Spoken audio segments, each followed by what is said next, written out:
Hey, what's up, everybody? It is me, it's Sap again. Welcome back to the Writer's Lodge.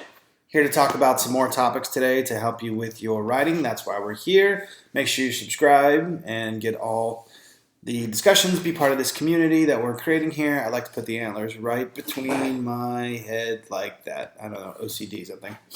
First, I'm going to sneeze, and then I'm going to say something really important. See, I didn't sneeze. That was a misdirection there. Expectations subverted.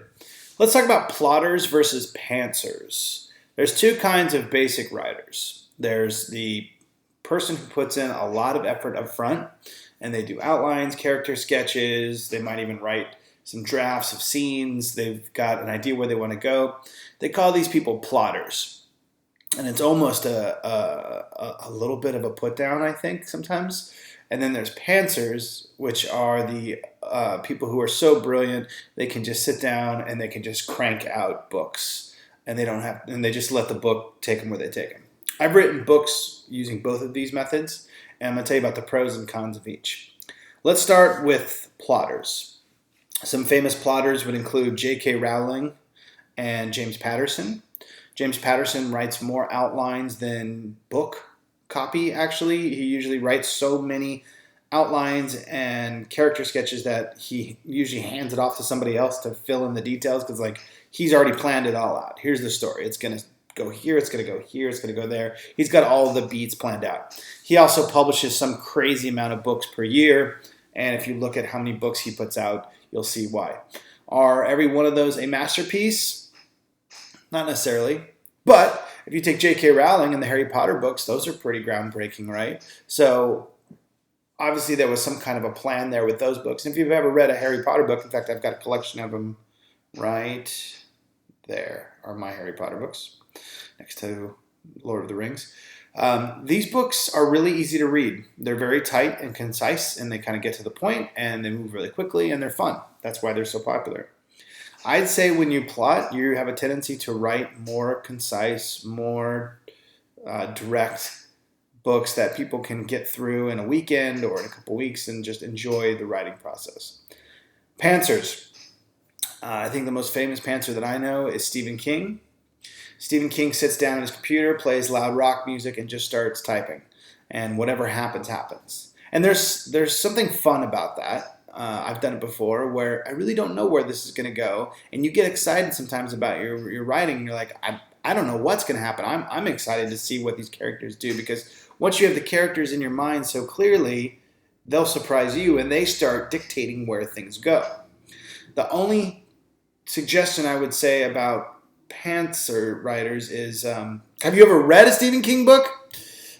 Specifically, It. We love the clown. We love all of the scary elements of that book. That book is massively huge, and it is all over the place. I'm not even going to talk about some of the more lurid things in it, but let's talk about the turtle. At some point in the book, they have a conversation with a turtle who says he vomited up the universe, and he says, "Sorry, my tummy hurt." I mean, it's all over the place. That book, I mean, it is everywhere. So here's what I would say, plotters versus pantsers. Not that there's a right way and a wrong way, but there kind of is. If you're a plotter, let's go plotters first. My hand's right there. You're more likely to finish your book. You're more likely to be on topic, and you're more likely to write something that makes sense and that has a clear beginning, middle, and an end.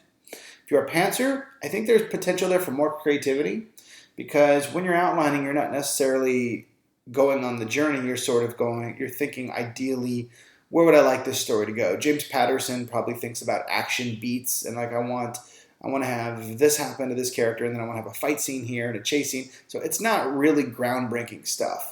So the Pantsers is fun because you get to kind of tread some new ground, which we all know Stephen King has created more iconic elements in fiction than really anybody. I mean, we're responsible for so much. We owe so much to him, rather, for elements of our fiction because of what he's created. But a lot of his books are rambling. I mean, they are rambling. He is defined by super, super long books that are all over the place. And then we pick out a few little pieces we like, We make a movie out of them, and the people go, oh, It, the story about the clown. Go back and read It and find every time the clown appears. It's a small fraction of those 400,000 plus words. A lot of it is a lot of, oh my gosh, where is he going with this? This is going on and on and on. And don't get me started about Stephen King when he talks about music. When he goes on a jag about, because Stephen King loves music. And when one of his characters is listening to the radio or in a band, he goes on for thousands of words describing music in great detail, songs we're all familiar with, and it just goes on and on and on. Now, some of you might just love that and go, man, I just could sit and listen to that forever. For me, I kind of want to stick with the story. I've got things to do in my life, so tell me your story. Let's go. Take me on a journey. I don't want to go on a jag about how great the Beatles are or how great the Rolling Stones are or whatever. I want the story. So my advice to you is this. If you want to tread new ground, then go, by all means, be a pantser. If you want to be a professional writer and you want to write a lot of books and you want your books to be tight and tell a specific story and have a very clear beginning, middle, and end, then I'd say be more of a plotter. So that's the pros and cons of both methods. I know people like to say there's no right, there's no wrong, but let's just be honest. If you want to write something that's sort of cutting edge and maybe a little different, try pantsing. Just start writing. See what happens. You run the risk of losing interest. You run the risk of writing yourself into a corner. And your characters might change throughout the story because, you decide, you wake up one morning and decide, that guy should be evil. Another Stephen King story that he tells in On Writing is when he was writing The Stand, he wrote himself into a corner with The Stand at like 500,000 words, and he was trapped. He didn't know what to do, so he just blew everybody up. It was like, I don't know what to do at this point, so I'm just going to blow everybody up. If that sounds like the way you want to write a book, great, go ahead. He is good enough at what he does and is entertaining enough that he can do it. But if you want to write for a living, you're probably better off being tight and focused on your topic and writing something more on the lines of this genre here and not so much this genre here, which are some of my Stephen King books. So that's it. Welcome to the Writer's Lodge. Writers, get writing. What are you doing? Write. See ya.